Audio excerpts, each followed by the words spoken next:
हरे कृष्ण सर्वांना. स्वागत आहे सर्वांचे. आज आपण आपला दुसरा अध्याय बघणार आहोत. तर आपण आधी आपलं मंगलाचरण म्हणू, प्रार्थना करूया, मग पुढे बघूया. ओम अज्ञानतिमिरान्धस्य ज्ञानांजन शलाकया चक्षुरुन्मीलितं येन तस्मै श्री गुरवे नमः. श्री चैतन्य मनोभीष्टं स्थापितं येन भूतले स्वयं रूप कदा मह्यं ददाति स्वपदान्तिकं.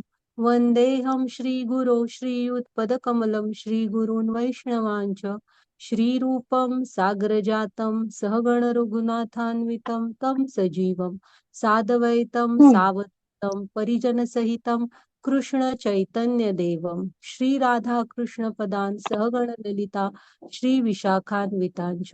हे कृष्ण करुणा सिंधो दीनबंधो जगतपते गोपेश गोपिका कांत राधा कांत नमोस्तुते. तप्त कांचन गौरांगी राधे वृंदावनेश्वरी वृषभानुसुते देवी प्रणमामि हरिप्रिये. नमा ओं विष्णुपदाय कृष्णपृष्ठाय भूतले श्रीमते भक्ति वेदांत स्वामी इति नामिने. नमस्ते सारस्वते देवी गौरवाणी प्रचारिणे निर्विशेष शून्यवादी पाश्चात्य ते आता देशता पडली तर उचला. श्री कृष्ण चैतन्य प्रभु नित्यानंद श्री अद्वैत गदाधर श्रीवासादि गौर भक्त वृंद. हरे कृष्णा कृष्ण कृष्णा हरे हरे, हरे राम राम राम हरे हरे.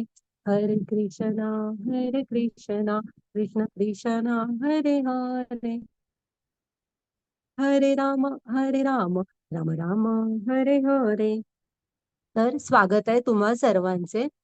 ह्या आपल्या 18 दिवसात भगवद्गीतेचे 18 अध्याय ह्या उपक्रमामध्ये.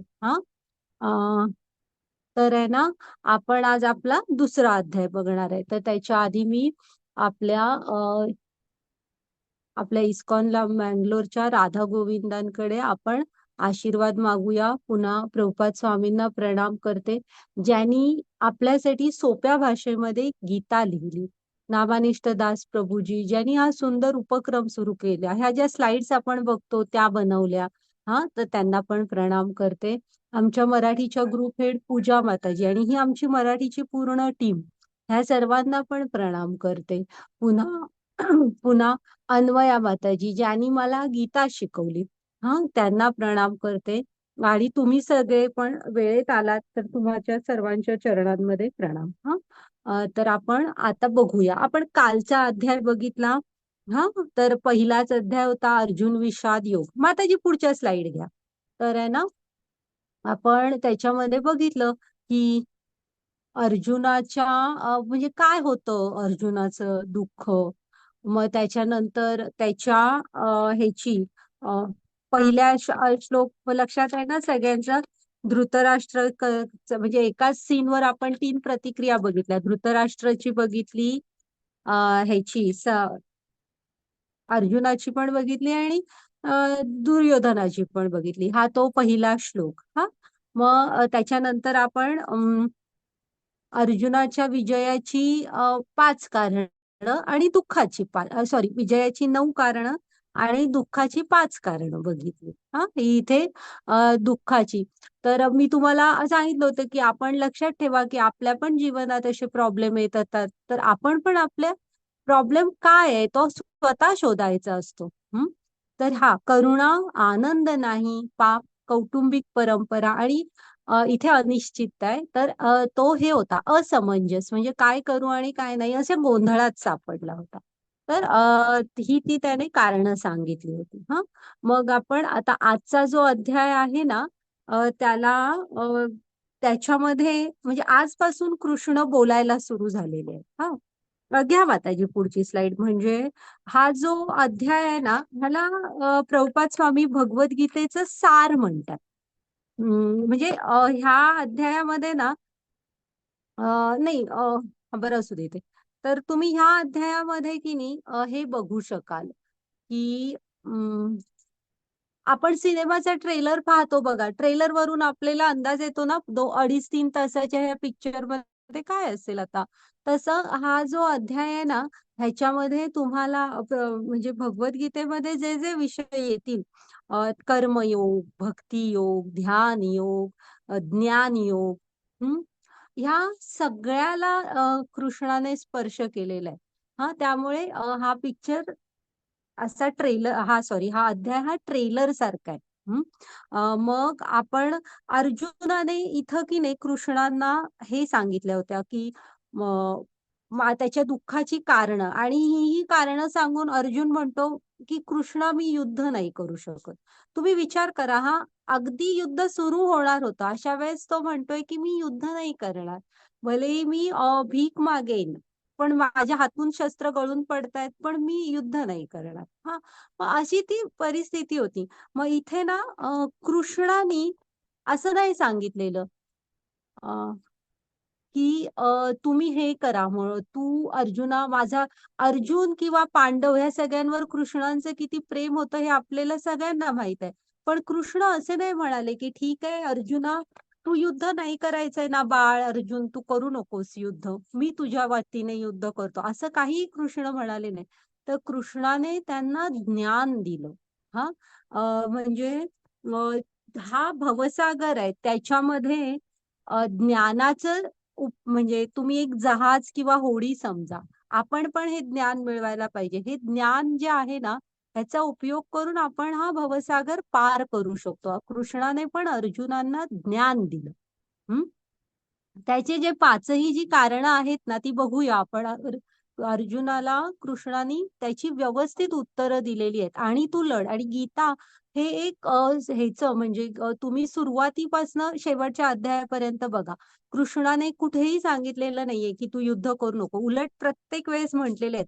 म्हणून अर्जुना तू उठ आणि युद्ध कर. हं. असं प्रत्येक वेळेस कृष्णाने अर्जुनाला कर्तव्याची आठवण करून दिलेली आहे. तर आपण आता बघू. आता आजचा जो 7वा अध्याय आहे, श्लोक आहे, त्याच्या पुढे कृष्ण बोलायला सुरू होतात. हां. तर 1 मिनिट. माताजी पुढची स्लाईड बघा. आपण नंतर ही स्लाईड बघूया.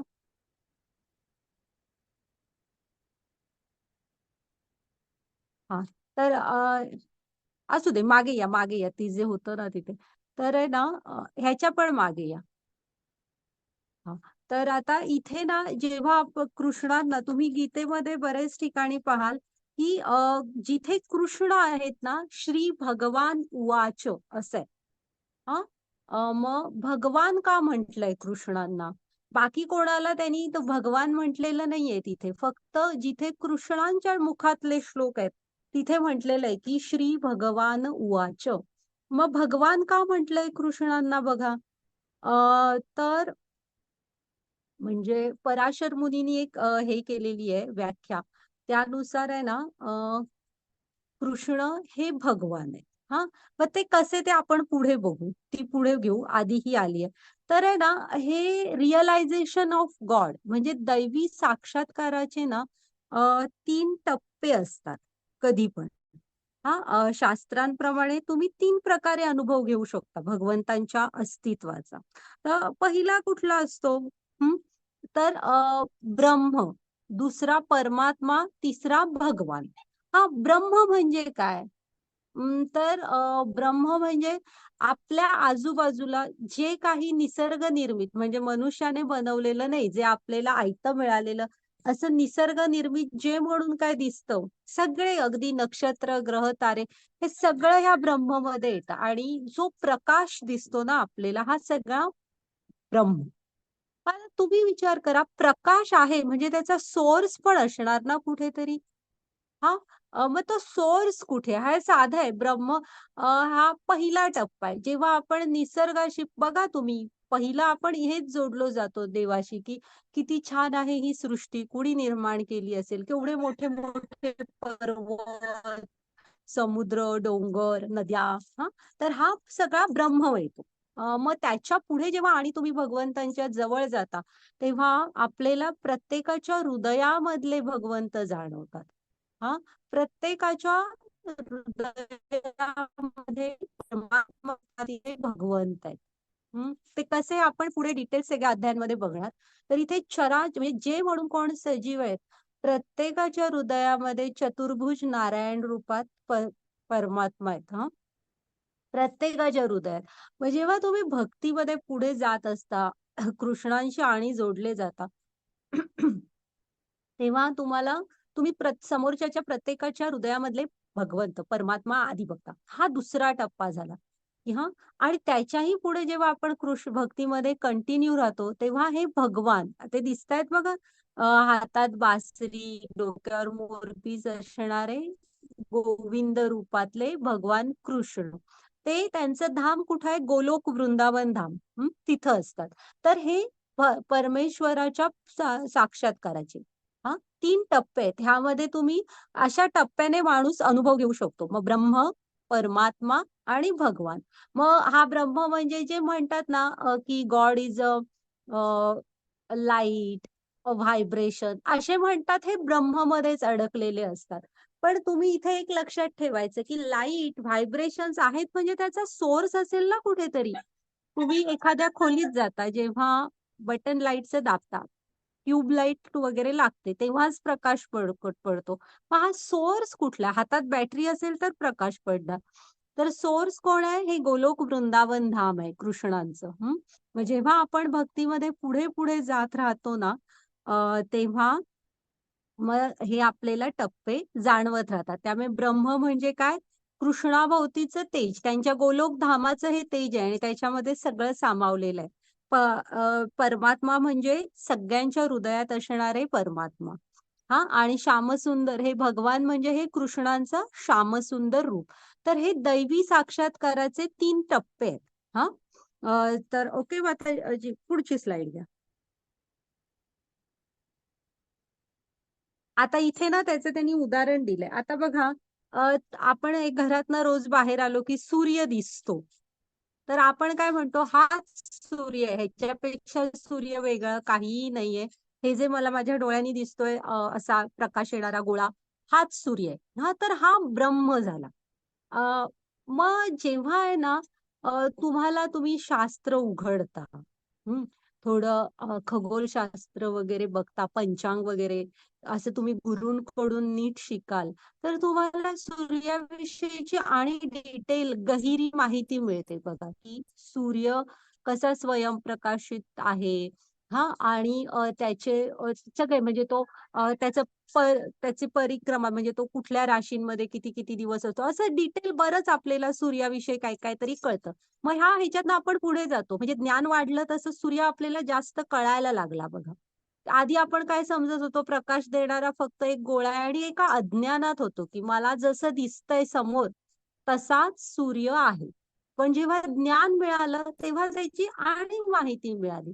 आणि त्याच्याही पुढे आणि गेलो, अजून गहिरं ज्ञान घेतलं, की आणि कळतं की सूर्यलोक आहे. सूर्यलोकावर त्यांचे सूर्यदेव म्हणजे सूर्यदेव ही एक पदवी आहे आणि तिथे ते सूर्यलोकाचे राजे स्वतः आहेत. आणि तो त्यांचा रथ आहे. आज रथसप्तमी आहे बघा.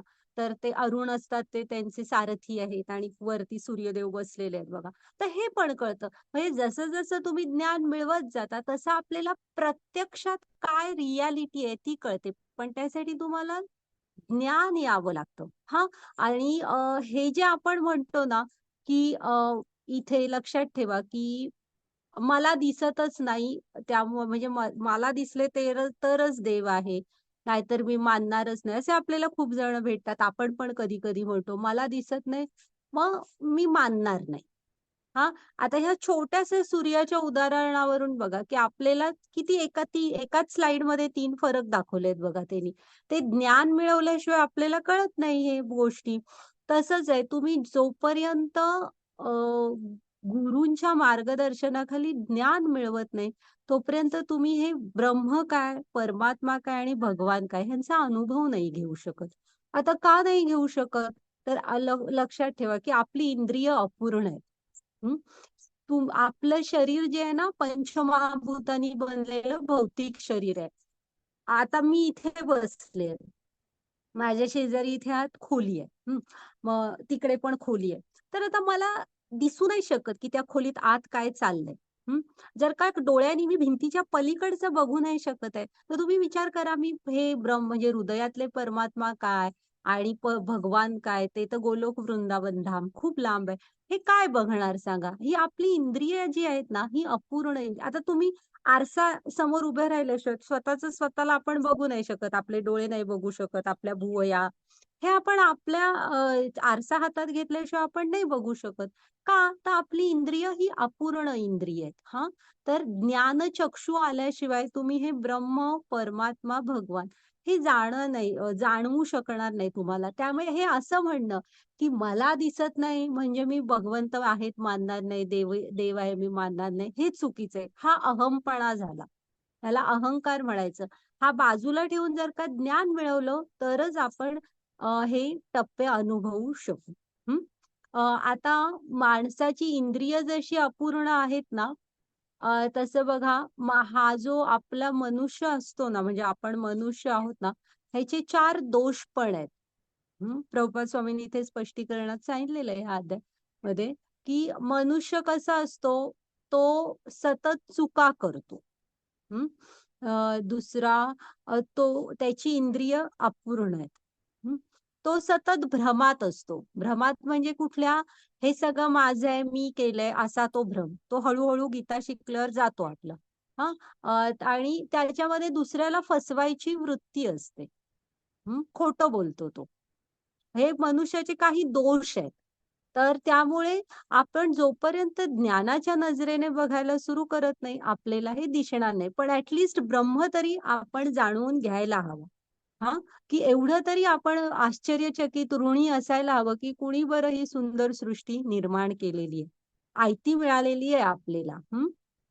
ओके. तर हे दैवी साक्षात्काराचे 3 टप्पे लक्षात ठेवा. ब्रह्म, परमात्मा, भगवान. ओके.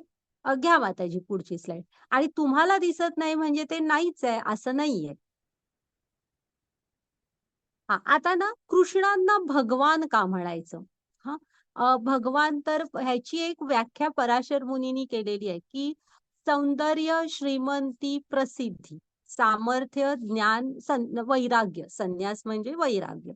ही 6 गोष्टी पूर्ण रूपात ज्यांच्याकडे आहेत ते भगवान. हां, मग आता तुम्ही ह्या 6 ही गोष्टी बघा ॲट अ टाईम. आणि ते कशी व्याख्या आहे? ॲट अ टाईम पूर्ण रूपात. एकाच वेळेस 6च्या 6 आणि पूर्ण रूपात ज्या असायला हव्यात. हां.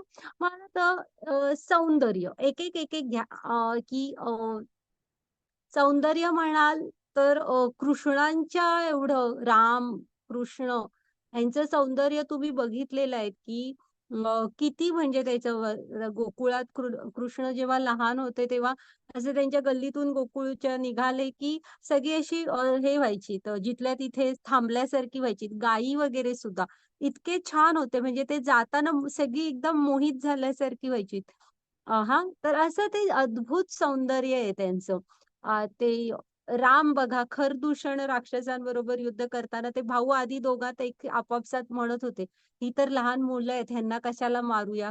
किती छान आहेत दिसायला." आता ते असुर असून त्यांना वाटत होतं, की हा एवढा छान आहे दिसायला, असं करूया ह्याला बंदी बनवूया आणि आपल्या राजमहालात नेऊया. तर अद्भुत सौंदर्य आहे त्यांचं.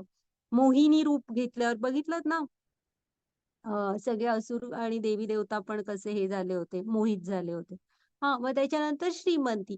तर आता जेव्हा आपण 8वा वगैरे अध्याय बघू तुम्हाला कळणार, की ते अनंत कोटी ब्रह्मांड नायक आहेत. आता हे सौंदर्य, श्रीमंती आता आपण म्हणू आम्ही का नाही, तर आपण कुठपर्यंत असू? तुम्ही तुमच्या जिल्ह्यात, राज्यात सगळ्यात जास्त श्रीमंत किंवा देशात असाल. काही लोकं जगात असतात, म्हणजे जगात सगळ्यात श्रीमंत. तर इथे चर्चा चालली आहे ती सगळ्या ब्रह्मांडांमध्ये. हं. मग ही जी सगळी ब्रह्मांड आहे ती त्यांच्यामधूनच येतात, त्यांच्यामध्येच सामावतात. त्यामुळे त्यांच्यापेक्षा सगळं जे आहे ते त्यांचंच आहे. हां, प्रसिद्धी. प्रसिद्धी म्हणाल तर तुम्ही सगळ्या कथा वगैरे बघा. सगळीकडे प्रसिद्ध आहेत भगवंत. असुरांमध्ये पण प्रसिद्ध आहेत खालची लोकं. वरच्या आध्यात्मिक लोकांमध्ये पण सगळे त्यांचे भक्त आहेत असं. त्यांच्यापेक्षा जास्त प्रसिद्ध कोण असणार?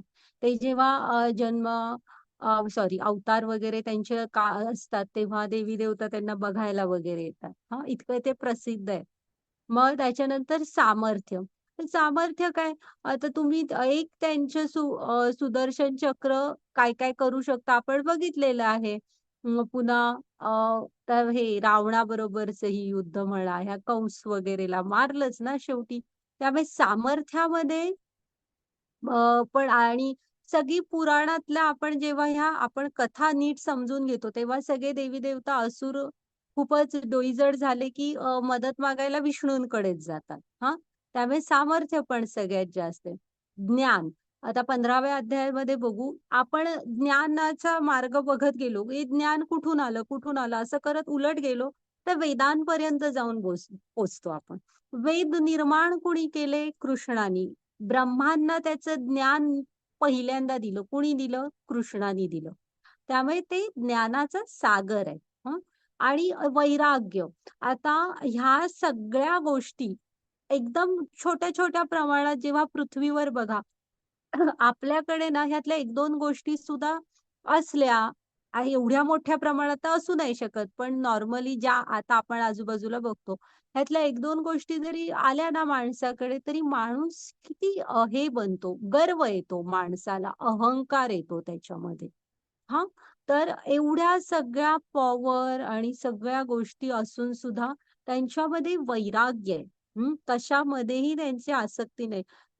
जेव्हा आता रामायणामध्ये आपण बघतो, की रामांना माहित होतं रात्री झोपताना, की उद्या आपला हे आहे, काय आहे राज्याभिषेक आहे, आपण राजा बनणार आहोत. सकाळी उठल्यावर काय कळतं, की वडिलांनी दिलेलं एक वचन आहे आणि ज्याच्यासाठी आपल्याला वनवासात जावं लागणार. तर जेवढ्या उत्साहाने ह्याच्यासाठी तयार झालेले म्हणजे राज्याभिषेकासाठी तेवढ्याच उत्साहाने उठले, वनात गेले.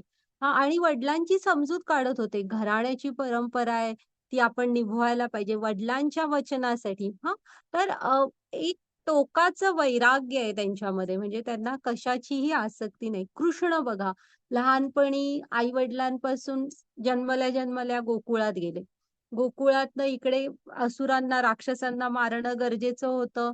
नंद यशोदांपासून लांब व्हावं लागलं. पुन्हा मथुरा, मथुरेतनं पुन्हा द्वारका. असं म्हणजे कशाचाही, कशाचाही मोह नाहीये त्यांना. हं. त्यामुळे परम वैराग्य आहे त्यांच्याकडे. तर आलं लक्षात का म्हणतात कृष्णांना भगवान? ह्या शब्दाचा अर्थ लक्षात. भग म्हणजे ऐश्वर्य, वान म्हणजे युक्त. हां. तर ऐश्वर्याने युक्त ते हे भगवान. आणि ते फक्त कृष्ण, राम, विष्णू ह्यांना म्हटलं जातं. तर का? तर सौंदर्य, श्रीमंती, प्रसिद्धी, सामर्थ्य, ज्ञान आणि संन्यास या 6ही गोष्टी त्यांच्याकडे पूर्ण रूपात आहेत. म्हणून ते भगवान. हां, ही षड ऐश्वर्य म्हणतात त्यांना. ओके. तर आला ना त्यामुळे भगवद्गीतेमध्ये सगळीकडे श्री भगवान उवाच असं म्हटलेलं आहे.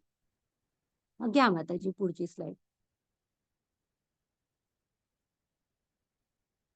हां. तर आता आपण इथून सुरू करूया. कठीण वेळ आल्यावर आपण काय करतो बघा हां. आता तुम्ही बघा स्वतःवर आपण काय करतो कठीण वेळ आल्यावर आणि इथे ना प्रत्येकाच्या जीवनात प्रॉब्लेम येतात. हा दुसरा अध्याय आपल्याला खूप महत्वाचा आहे. रोजच्या आयुष्यामध्ये तशी गीताच रोजच्या आयुष्यामध्ये आपल्याला पावलोपावली उपयोगी पडते. तर प्रत्येकाच्या जीवनामध्ये बघा आपल्याला चांगले मार्क हवे असतात, चांगल्या कॉलेजमध्ये ॲडमिशन हवं असतं. चांगलं जोडीदार हवा असतो, बिझनेस चांगले हवे असतात, कुणाला घर हवं असतं, गाड्या हवी असते, असं बरंच काय-काय असतं. अशा वेळेस आपण कन्फ्युजनमध्ये पण असतो. मग मी करू काय वगैरे. हां, तसं आता इथे अर्जुन त्याला पण कळत नाहीये, की मी करू काय म्हणून गोंधळलाय तो. हां, युद्ध करायला हवं हे तर त्याला कळतंय. पण मन म्हणतंय, की मला नाही करायचंय ते. असा तो गोंधळात आहे.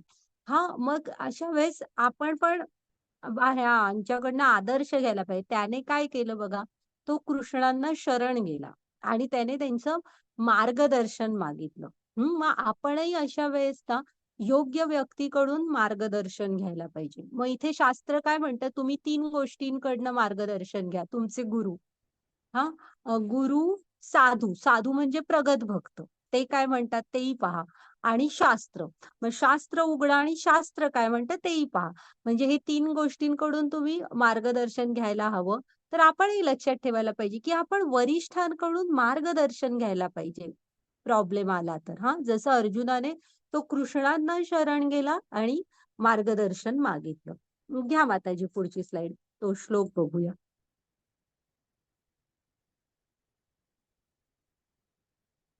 हा, बरं आता कृष्णांनी म्हणजे हे दिलं, काय सांगा, मार्गदर्शन केलं अर्जुनाला. मग हे शिष्य कसा असतो तो बघितला. हा, आता गुरु कसे असतात बघा. तर कृष्ण आधी मुख्य म्हणजे अर्जुन, तुम्ही मला मार्गदर्शन करा असं म्हणेपर्यंत कृष्ण एक शब्द पण बोलले नाहीत. हा, आपल्याला काहीच येत पण नसतं. कधी कधी आपण आजूबाजूला बघतो तरी पण आपल्याला सगळ्यांना काही ना काहीतरी सल्ले सांगतच सुटायचं असतं. तसं नाही, जोपर्यंत तुम्हाला कोण विचारत नाहीये तोपर्यंत विनाकारण बडबड करण्यात अर्थ नसते. तर इथे हे तर इथे कृष्ण होते, तरी सुद्धा जेव्हा अर्जुनाने विचारलं तेव्हा ते बोलायला सुरू झाले. आणि तुम्ही त्यांचा चेहरा बघा, अर्जुन तर पूर्ण गलित गात्र झालाय, रडू वगैरे आलाय त्याला. पण हा, तिकडे दुसऱ्या बाजूला कृष्ण बघा कसे स्थिर आहेत. चेहरा एकदम शांत, तेजस्वी, आनंदी असे तसेच असतात कृष्ण. त्यांच्या स्मित हास्य, तू मगाशी सौंदर्यामध्ये त्यांच्या चेहऱ्यावरच्या स्मित हास्याचे किती मस्त वर्णन आहे सगळीकडे. तर ते तसेच आहेत बघा. म्हणजे जर का गुरु असे हवेत, ते स्वतः धीर खंबीर असतील तर तुम्हाला काहीतरी ज्ञान देऊ शकतील. तेच गोंधळलेले असले तर दुसऱ्याला काय ज्ञान देणार. तर गुरु हे असे असतात. हा, आता मग जेव्हा अर्जुनाने विचारलं तेव्हा कृष्ण बोलू लागतात. ओके, घ्या माताजी पुढची स्लाइड. तर गुरु हे असे असतात, सर्व परिस्थितीमध्ये ते एकाग्र शांत असतात. हम्म. आता हा दुसरा श्लोक आहे ना, वाचा माताजी. हरे कृष्ण. जरा ट्रान्सलेशन बरोबर नाही. म्हणाले, माझ्या प्रिय अर्जुना, तुझ्यावर ही अशुद्धी कशी आली? जीवनाचे मूल्य जाणणाऱ्या माणसाला हे अजिबात शोभणारे नाहीत. ते उच्च ग्रहाकडे नाही तर बदनामीकडे घेऊन जातात. हरे कृष्ण. इथं ना जरा आठवण करून देतायत कृष्ण अर्जुनाला, जरा की अरे म्हणजे तू असा कसा वागू शकतोयस म्हणतायत त्याला. जरा डिवचतायत की तुला कळतंय का, हे तू हे जे असं म्हणतोयस की मी युद्ध नाही करणार, ह्यामुळे अधोगती होईल तुझी. थोडीशी त्याला जाणीव बोचणी लावून देतायत की असं वागू नकोस, हे तू जे वागतोयस हे तुला बदनामीकडे घेऊन जाईल. घ्या माताजी पुढची स्लाइड. आणि असा तू अशुद्धी आली कुठून म्हणतायत अशी विचारांची. एक मिनिट वाचते, हा थांबा माताजी मी हे श्लोक. हरे कृष्ण. कार्पण्य दोषो उपरुत स्वभाव, पृच्छामि त्वां धर्म सम्मूढ चेता, यच्छ्रेय संन्यासितं ब्रूहि तन्मे, शिष्येस्तम अहम शाधि मां त्वां प्रपन्नम. हरे कृष्णा. आता मी माझ्या कर्तव्याबद्दल समृद्ध आहे. या स्थितीत मी सांगण्यास सांगत आहे. माझ्यासाठी काय चांगले आहे हे मी स्पष्टपणे सांगतो. मी तुमचा शिष्य आहे आणि आत्म्याने तुम्हाला स्वाधीन केले आहे. कृपया मला सूचना द्या. हरे कृष्णा. तर हा तो 2.7वा श्लोक. तुम्ही हा श्लोकचा नंबर लक्षात ठेवा, थोडं त्याचं स्पष्टीकरण वगैरे वाचा. हा, तर बघा कृष्ण इथे काय सांगतायत बघा, की सॉरी अर्जुन काय सांगतोय बघा, की तुम्ही ना म्हणजे म्हणतोय की मी गोंधळून गेलोय माझ्या कर्तव्याबद्दल. कर्तव्य करायला हवं हे त्याला माहित आहे, पण म्हणजे काय तो आता निर्णय नाही घेऊ शकत आहे, मी युद्ध करू की नाही करू असा मी गोंधळून गेलो आणि तुम्ही मला मार्गदर्शन करा म्हणतोय. हा, मग आपण पण पहिली गोष्ट की आपल्याला कन्फ्युज झालो की मार्गदर्शन घ्यायला हवं. मग एक लक्षात ठेवा, आता इथे अर्जुनाने ना, आपण पण मार्गदर्शन घ्यायला गेलो, आपण जरी कृष्णांना घरातच आपल्या कृष्ण असतात त्यांच्याकडे जरी गेलो तरी, आता इथे अर्जुन काय म्हणतोय बघा, माझ्यासाठी काय चांगले आहे ते स्पष्टपणे सांगा. किंवा इथे अशा स्थितीत माझ्यासाठी निश्चितपणे सर्वात श्रेयस्कर काय आहे या संबंधी मी तुम्हाला विचारत आहे. ओके. हा म्हणजे काय की माझ्यासाठी काय श्रेयस्कर आहे. मग श्रेया आणि प्रेया अशा दोन गोष्टी असतात. मग त्याला आता युद्ध नाहीच करावं असं वाटतंय ह्या सध्याच्या सिच्युएशन मध्ये. मग तो असं म्हटला का की मला युद्ध न करण्याचा उपाय सांग बाबा कृष्णा. असं नाही म्हणाला अर्जुन. आपण जेव्हा जातो तेव्हा आपण आधीच ठरवलेलं असतं मला ही गोष्ट हवी आहे. आणि मला ती गोष्ट मिळाली ना तर देवाने दिली सगळं झालं तर मग आपल्याला ते देव आवडतात नाही तर मग देव कुठे आहे मी मानतच नाही देव. हा. तर असा भक्त असे नसतात. तो बघा काय म्हणतोय. तो युद्ध न करायचा उपाय मुळात विचारतच नाहीये. अशा परिस्थितीत माझ्यासाठी श्रेयस्कर काय आहे ते सांग म्हणतायत. श्रेयस्कर ह्याचा अर्थ काय असतो. अंतिम हित कशामुळे होणार माझं असं सांग. माझ्या मनासारखं होईल असं नाही विचारत आहे तो.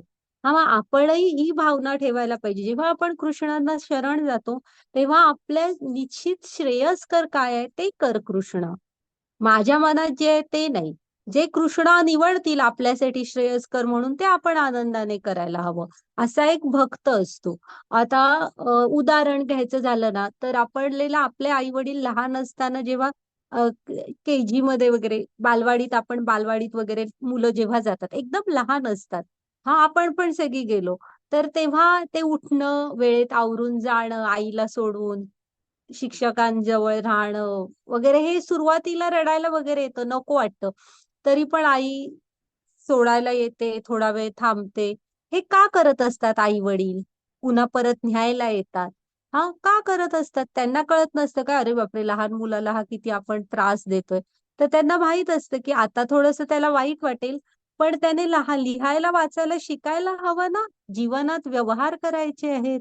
त्यामुळे शिकणं तर गरजेचं आहे. म्हणून ते आपल्यासाठी ते श्रेयस्कर आहे म्हणून निवडतात आणि आपल्याला शाळेला पाठवतात. हा. तर तेव्हा आपल्याला प्रिय काय वाटत असतं घरातच थांबणं आईजवळ. हा. आणि खेळत राहणं खात राहणं घरात हेच आपल्याला प्रिय वाटत असतं. पण श्रेयस्कर काय आहे तर शाळेला जाणं. तसं असतं. तर श्रेया आणि प्रिया ह्या दोन गोष्टी असतात. प्रिय असतात त्या गोष्टी आपल्याला सोप्या वाटत असतात. पण श्रेयस्कर त्या असतात ज्या करणं आपलं कर्तव्य असतं. तर इथे तो ते सांगतोय की माझ्यासाठी श्रेयस्कर असं काय आहे ते तुम्ही मला सांगा. हा. आणि ह्या बाबतीत आपल्याला आध्यात्मिक गुरु आपले मार्गदर्शन करू शकतात व्यवस्थित. आणि आपण म्हणजे मार्गदर्शन जरूर घ्यावं जेव्हा आपण गोंधळलेलो असतो. घ्या माताजी पुढची स्लाईड.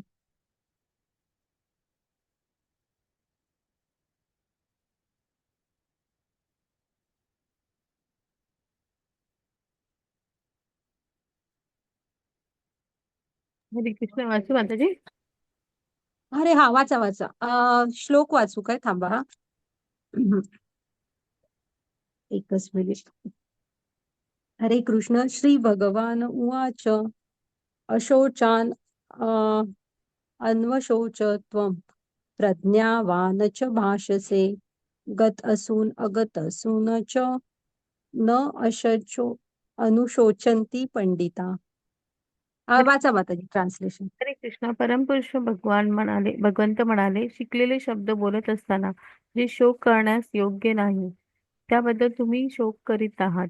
जे शहाणे आहे जे जिवंत आणि किंवा मेलेल्यांसाठी शोक करीत नाहीत. हरे कृष्णा. आता इथे कृष्ण कसे म्हणतायत बघा की तू पंडितांप्रमाणे इथे जरा ट्रान्सलेशन मी वाचते थांबा. पंडितांप्रमाणे बोलताना तू जे शोक करण्यायोग्य नाही त्याविषयी शोक करीत आहेस. ज्ञानी जन जीवितांविषयी तसेच मृतांविषयी शोक करत नाही. तर आता पहिलं कारण अर्जुनाने काय सांगितलं होतं करुणा.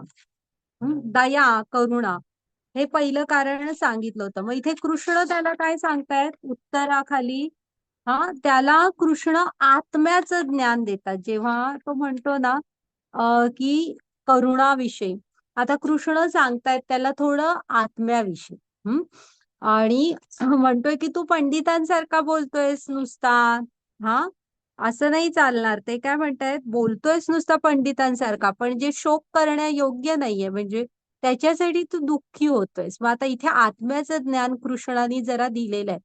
हा, बघूया की काय आहे ते. घ्या माताजी पुढची स्लाइड. जे शहाणे असतात ते जिवंत किंवा मेलेल्यांसाठी शोक करत नाही म्हणतात. हम्म. थांबा हा, आता हा 12वा श्लोक पण बघूया. हरे कृष्ण. न त्वेवाहं जातु नासं न त्वं नेम जनाधिपः न चैव न भविष्याम सर्वे वयमत परम. हरे वाचा. हरे कृष्णा. अशी वेळ कधी आली नाही जेव्हा मी अस्तित्वात नव्हते. ना तुम्ही ना सर्व राजे किंवा भविष्यात आपल्यापैकी कोणी थांबणार नाही. हरे कृष्णा. हे बघा, हा ते कसं आहे माहितीये ट्रान्सलेशन. ज्या काळी मी, तू आणि हे सर्व राजे अस्तित्वात नव्हते, असा काळ कधीही नव्हता. भविष्य काळात आपण अस्तित्वविहीन होणार आहोत असेही नाही. तर इथे ना आत्मा, कृष्णाला काय सांगायचंय अर्जुनाला, की आत्मा हा हे शाश्वत आहे. तू शरीराचा शोक करतोयस. तू फक्त त्यांचं वरचं शरीर हे करतोयस, की त्या बघतोयस आणि करुणा वाटते तुला त्यामुळे, की मी त्यांना म्हणजे त्यांचा मृत्यू होणार ह्या युद्धामध्ये. तर ते काय म्हणतायत, की आपण ह्याला म्हणजे शरीराला मारू शकतो, आत्म्याला नाही. आता थांबा, आपण पुढे बघूया म्हणजे तुम्हाला ते नीट कळेल का म्हणतायत कृष्ण हे आत्म्याचं ज्ञान म्हणजे काय देतायत. हा, मग आता आपल्याला काय वाटतं सांगा, आपण कोण आहोत? तर आता तुम्ही काय म्हणणार, हे जे आपल्याला समोर आपण दिसतोय ते आम्ही आहोत. हो, असंच प्रत्येकाला जे आपण आरशात उभं राहिलो, की आपल्याला समोर जसे दिसतो आपण, ते आपण आहोत असंच वाटतं ना आपल्याला. नॅचरली सगळ्यांना तसंच वाटणार. तर कृष्ण इथे काय सांगतायत, की आपण हे जे शरीर आहे हेच जर का आपण आहोत, ओके, तर मग जेव्हा आपण म्हणतो एखाद्याचा मृत्यू झाला, तेव्हा त्याच्या सगळ्या साहित्य, सामान, जे काय असतं, जे काय म्हणून त्याच्याशी निगडीत सगळं जिथल्या तिथे असतं. हा, त्याचं शरीर पण आपल्या समोर असतं, तरी पण आपण म्हणतो हा गेला, अ, त्याचा मृत्यू झाला. मग काय गेलं असं आपण म्हणतो. माताजी पुढची स्लाइड घ्या. असं प्रत्येकदा आपण आजूबाजूला हे ऐकतोच. मग काय असं म्हणतो, की काय गेलं म्हणजे शरीर आपल्या समोर असतं मृत्यू झालेल्या माणसाचं, त्याच्या सगळ्या वस्तू, जी काय मालमत्ता वगैरे आहे, जे काय आहे ते सगळं तिथे इथे समोरच असतं आपल्या. मग आपण काय म्हणत असतो, की झालं ह्याची जीवन यात्रा संपली बाबा, हा गेला. मग काय गेलं?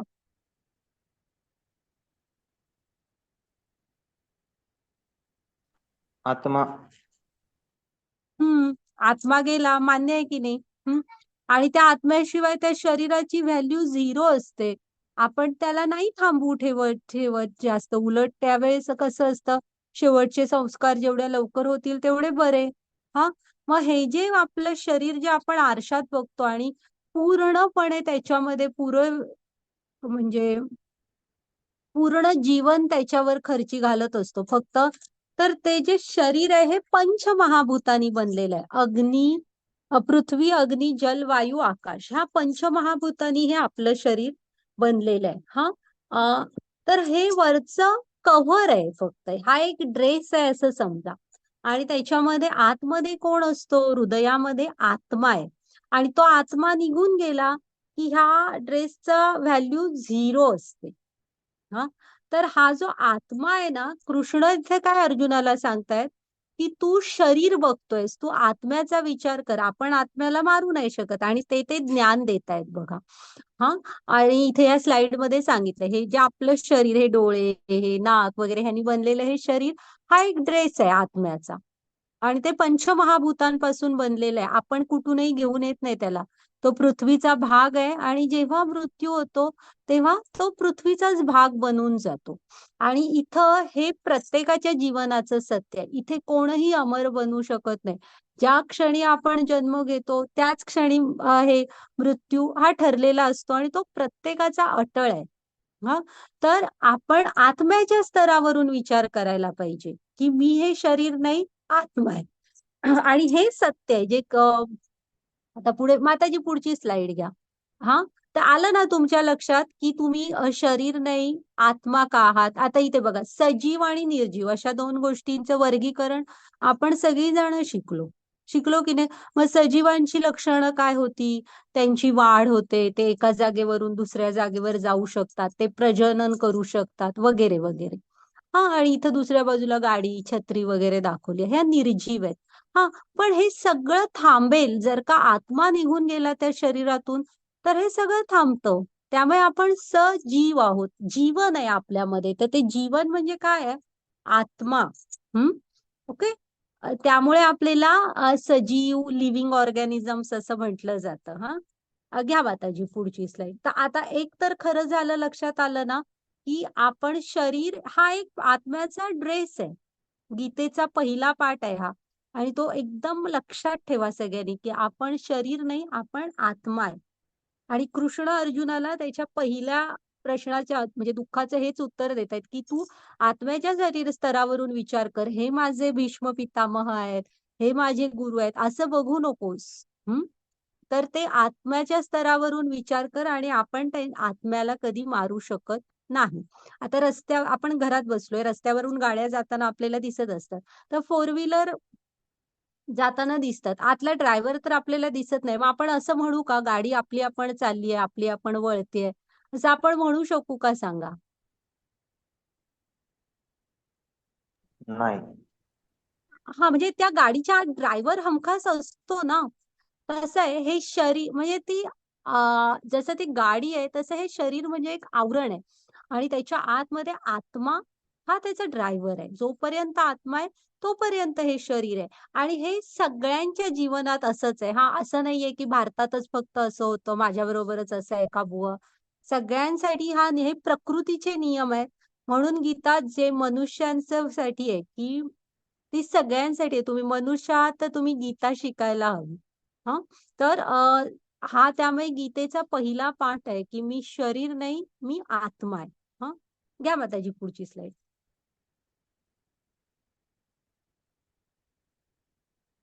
मग आता आत्मा कुठे असतो? तर शास्त्रांमध्ये सांगितलेलं आहे की तो हृदयामध्ये असतो. आणि त्याचा आकार आपला एक केस असतो ना, त्या केसाच्या टोकाच्या 10,000वा भाग, म्हणजे तुम्ही एका केसाच्या टोकाचे 10,000 भाग केले तर त्यातला एक भाग एवढा सूक्ष्म आपला आत्मा असतो. हम्म. मग आत्मा कुठे असतो? हृदयात असतो. हा, माताजी पुढची स्लाइड घ्या. ही स्लाइड आता तुम्ही लक्षात ठेवा. हा, आपण सेम, आपण कलियुगात तर खूप असे झालेलो आहोत. आता बघा, ही जी बाई आहे ना, म्हणजे ते आहेत त्यांनी तो पिंजऱ्यात एक पोपट ठेवलेला आहे, हो की नाही? तर ते काय करते बघा, तिचं लक्ष कुठं आहे बघा, पूर्ण त्या पिंजऱ्याकडे आहे. मग पिंजऱ्याला चकचकीत केलं नाही, त्यालाच साफ करते, मग त्याला सोन्याचा बनवेल, त्याला काहीतरी आणि खडे मानकानी सजवेल. हा, आणि ती बघते बघा पूर्ण त्या पिंजऱ्याकडे.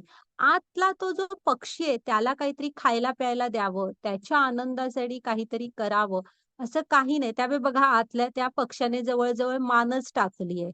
हा, तर आणि हा जो दुसरा आहे ना, तो बघा, त्याच्यातला पक्षी जरा आनंदी आहे. तर हे आपलं शरीर आहे बघा. हा असा जो पिंजरा टाईप हे आपलं वरचं शरीर, आणि तो जो पक्षी आहे ना तसा आपला आत्मा आहे ह्या शरीरामध्ये. तर आपण आत्म्याच्या आनंदासाठी काहीतरी करायला हवं, तर शरीर आपलं निरोगी, आनंदी, व्यवस्थित राहतं. हा, मग हा आत्म्याचा आनंद काय आहे? नाहीतर आत्मा वाट बघत असतो, कधीतरी माझं कोणतरी ऐकेल आणि तो बघा तो तसा मलूल होतो. घ्या माताजी पुढची स्लाइड.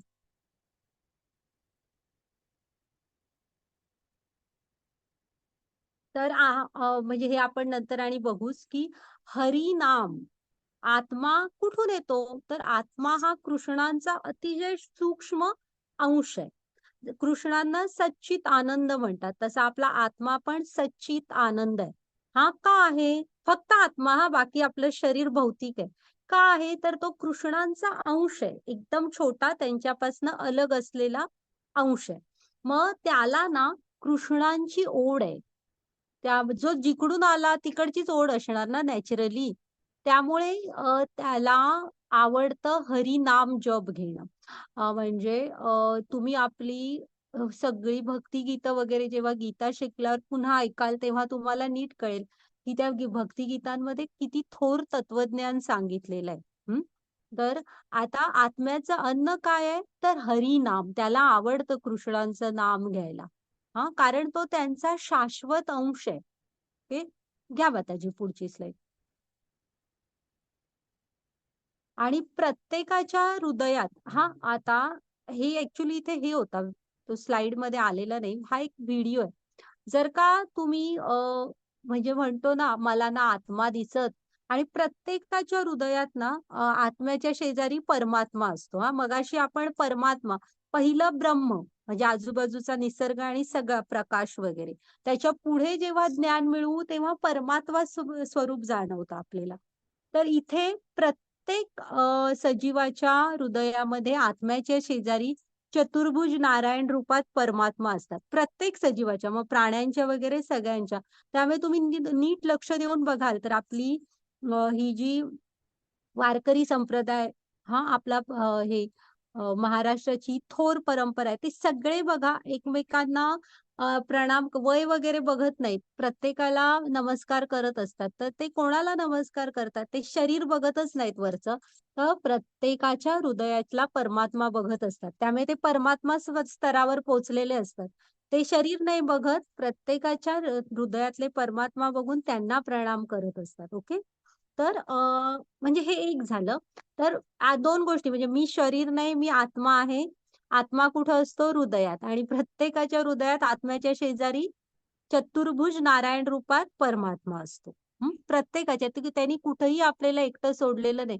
त्यामुळे असं पण कधी डिप्रेशन मध्ये जाऊ नका की मी एकटाच आहे जीवनात, कोण नाही माझ्या बरोबर. कोण नसलं तरी आपल्या बरोबर भगवंत असतात, हृदयामध्येच असतात, फक्त आपण त्यांचा आवाज कधी ऐकत नाही.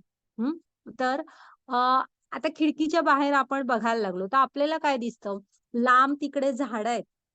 एवढंच आपल्याला ह्या डोळ्यांनी दिसतं. जर का टेलिस्कोप आणला तर जरा दिसेल, आणि पण ती तरी हवी, नुसत्या डोळ्यांनी दिसत नाही. मग जर का तुम्ही तिकडे जवळ जाऊन बघितलात तर तुम्हाला कळेल की त्या झाडावर एक पोपट आहे. आणि त्या झाडाच्या जवळ गेलात तर हे दिसणार की तो पोपट आहे, नुसता नाहीये, तो फळं पण खातोय. तर आपल्याला आपल्या नुसत्या डोळ्यांनी ना एका लांबच्या झाडावर एक पक्षी बसलाय आणि तो खातोय, हे पण नाही दिसत आहे. तर मग त्याने आपण भगवंतांना कसं बघणार सांगा? ही जी आपली इंद्रिय आहेत ना, ही भौतिक इंद्रिय आहेत, त्यांच्या मर्यादा आहेत. त्याने आपण भगवंतांना जाणवू शकत नाही. पण ह्याचा अर्थ असा नाही की ते नाहीये. ह्या आपल्या मर्यादा आहेत. जेव्हा आपण ज्ञानाच्या नजरेने बघायला सुरू करू, तेव्हा तुम्हाला भगवंतांचं चराचरामध्ये अस्तित्व जाणवेल, चराचरामध्ये. घ्या माताजी पुढची स्लाइड.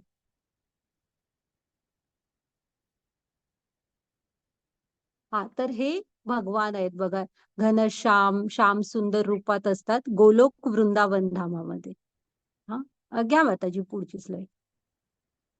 मग आता ना हा श्लोक नंबर तुम्ही लिहून ठेवा, आणि हा श्लोक कधीच हे करू नका, विसरू नका. वाचून दाखवते तुम्हाला. हरे कृष्ण. देहिनास्मित यथा देहे कौमारम यौवनम जरा तथा देहांत प्राप्तिर्धीर तत्र न मुह्यति.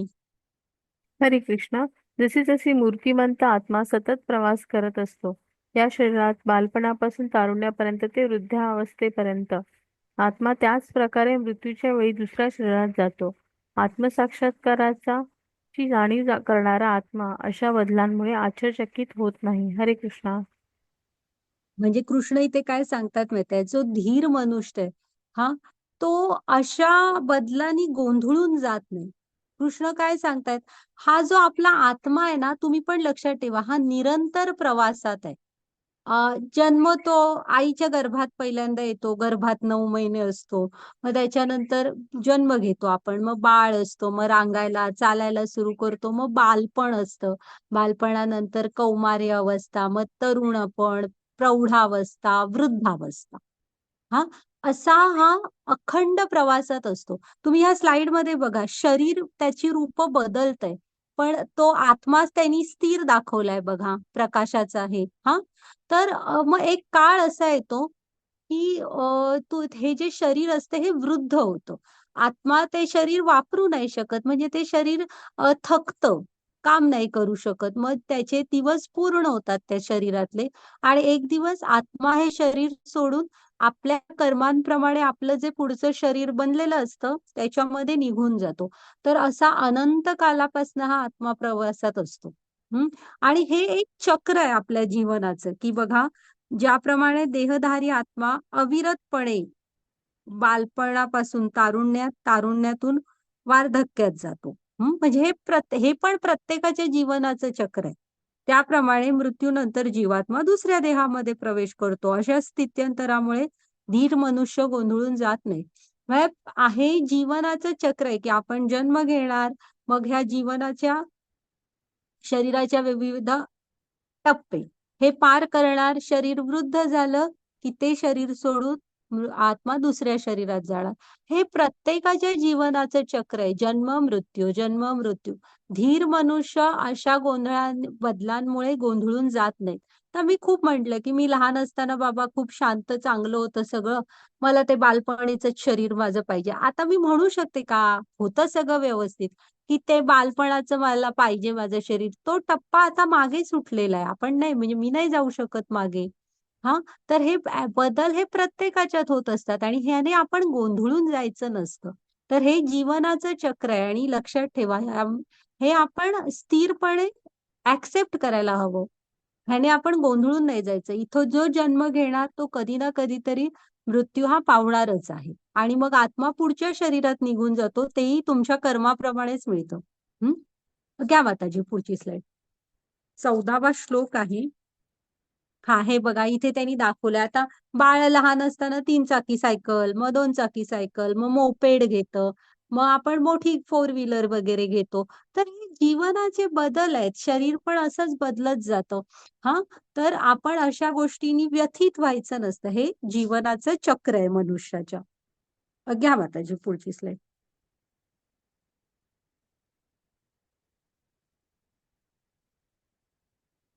हां, आता तुम्ही म्हणाल, की मग आपण कधीपासून प्रवास करतोय?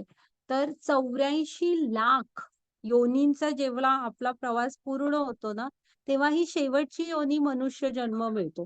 म्हणजे आपल्याला कधी-कधी वाटतं, बाबा माझ्याकडे कायच नाही, काय असावी? तर असं नसतं. हे मनुष्य शरीर मिळणं, हे सुद्धा कुठे ना कुठेतरी काहीतरी पुण्य साठतं आणि हा एवढा प्रवास पूर्ण करतो, तेव्हाच आपल्याला मनुष्य शरीर मिळतं. हां, त्यामुळे मनुष्य जन्म मिळणं ही सुद्धा खूप दुर्लभ गोष्ट आहे.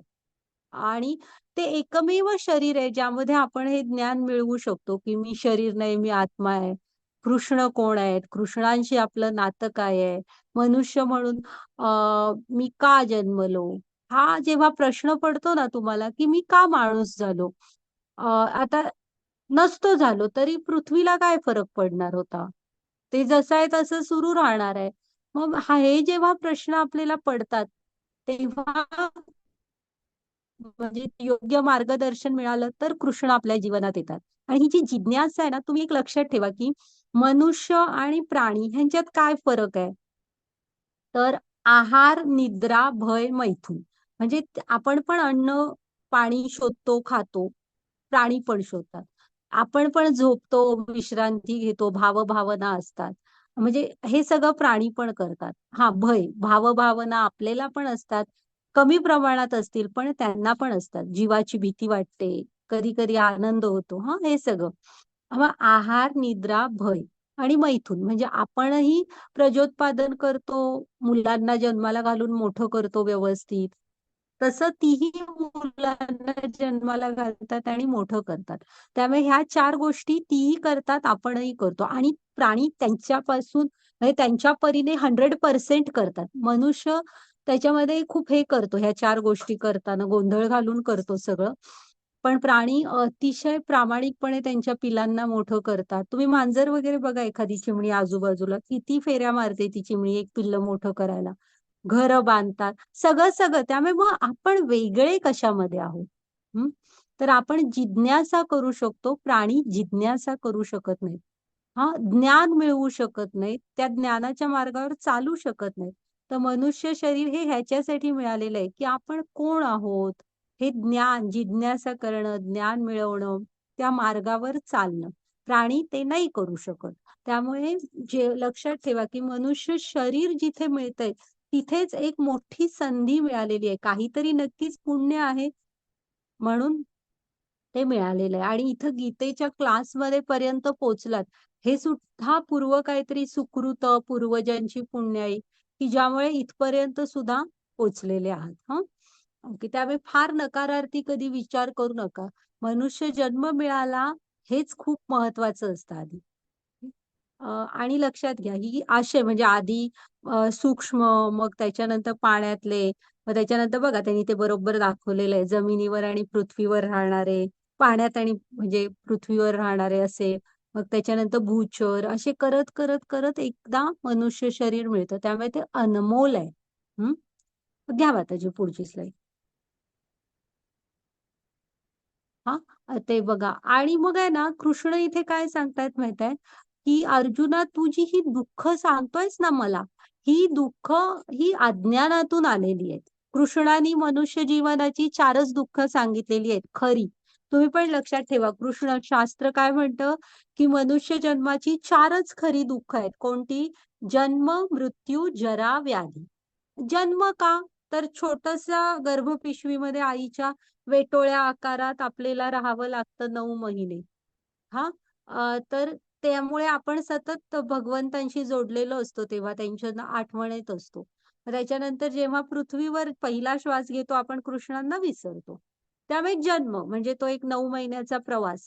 त्याच्यानंतर म्हातारपण. म्हातारपणाला कृष्णाने दुःख का म्हटलंय, तर म्हातारपणामध्ये कसं असतं, शरीर थकतं, परावलंबी होतो, कानाने नीट ऐकू येत नाही वगैरे असं. त्यामुळे म्हातारपण पण हे तसं थोडंसं दुःखदायक असतं. मग हं, मग जन्म, मृत्यू झालं. सॉरी, जरा म्हणजे म्हातारपण. हा, मृत्यू म्हणजे काय, तर का दुःखदायक म्हटलंय? दुःखदायक म्हणजे कधी ना कधीतरी हे लक्षात ठेवायचं, की हे सगळं सोडून जायचंय पुढे. हा, कितीही तुम्ही इथे काही केलं तर कधी ना कधीतरी जावं लागणार आहे. ते झालं. आणि व्याधी, आजारपण. आजारपण काय कुणाला नको असतात, तरी पण ती येऊन जाऊन असतात. मग त्याच्यात होणारे त्रास, तर साधा फीवर जरी आला तरी त्याच्यात येणारा त्रास तापातला पण सहन करावाच लागतो. थंडी वाजते, ताप येतो, अशक्तपणा येतो. त्यामुळे कृष्ण अर्जुनाला काय सांगतोय, जन्म, मृत्यू, जरा, व्याधी ही 4 मनुष्य जन्माची खरी दुःख आहेत. बाकी तू जे दुःख म्हणून सांगतोयस, ती अज्ञानातून आलेली दुःख आहेत. हं? आता बघूया पुढे. घ्या माताजी पुढची स्लाईड.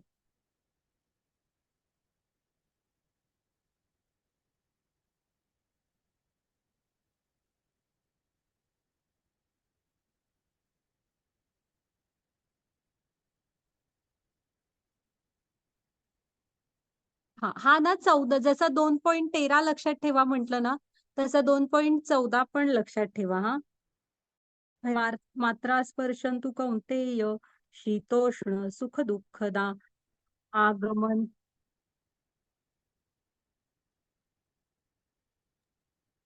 वाचू का माताजी?